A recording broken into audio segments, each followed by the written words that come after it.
बिस्मिल्लाहिर्रहमानिर्रहीम। कई दोस्त अहबाब तशरीफ़ लाते हैं और बहनें भाई, और उनकी डिमांड होती है कि कोई ऐसा अमल, कोई ऐसा वजीफ़ा बताया जाए कि जिसका फौरी नतीजा सामने आए और फ़ौरन वो अमल करे और उसके नताइज सामने आए। तो मैंने खासी दफ़ा अपने दोस्तों को ये वजीफ़ा बताया है, तो मैं आज आपके साथ भी ये वजीफ़ा शेयर करना चाह रहा हूँ कि अगर कोई काम फ़ौरन आप चाहते हैं कि फ़ौरन वो काम पूरा हो जाए,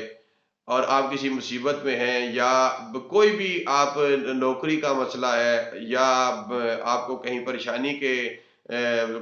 का सामना करना पड़ रहा है, और आप फ़ौरन चाहते हैं कि मेरा मसला फ़ौरन हल हो जाए, तो उसके लिए नायत ही मुजर्रब किस्म का वजीफ़ा है, और जिसके करने से, और जिन अहबाब को भी दिया है ये वजीफ़ा, तो अल्लाह की मेहरबानी से खासा अच्छे नताइज सामने आए हैं। तो ये वजीफ़ा आपके साथ शेयर करने जा रहा हूँ। तो याद रखें, मैंने पहले भी खासी दफ़ा ये मैं बात कह चुका हूँ कि कोई भी वजीफ़ा शुरू करने से पहले दुरूद शरीफ का विर्द ज़रूर करना चाहिए, क्योंकि दुरूद शरीफ के बगैर कोई भी वजीफ़ा जो है वो काबिल अमल नहीं होता, या उसके नताइज सैर हासिल नताइज हासिल नहीं होते। लिहाजा 3 दफ़ा अव्वल आकर दुरूद शरीफ लाज़मी पढ़ें। वजीफा ये है कि 3 दफा अव्वल आकर दुरूद शरीफ पढ़ेंगे, और उसके बाद 45 दफा या कादिरो या नाफियो,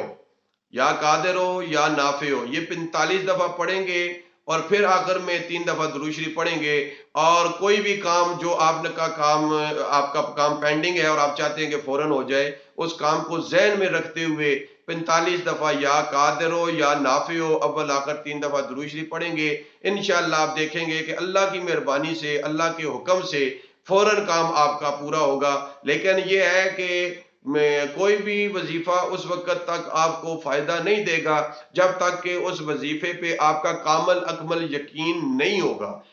सबसे पहले अल्लाह की कुदरत पे यकीन होना चाहिए, उसके बाद आप ये वजीफा करेंगे, इंशाअल्लाह आप देखेंगे कि फौरन से पहले कोई भी आपका काम जो है वो अल्लाह के हुक्म से पूरा हो जाएगा।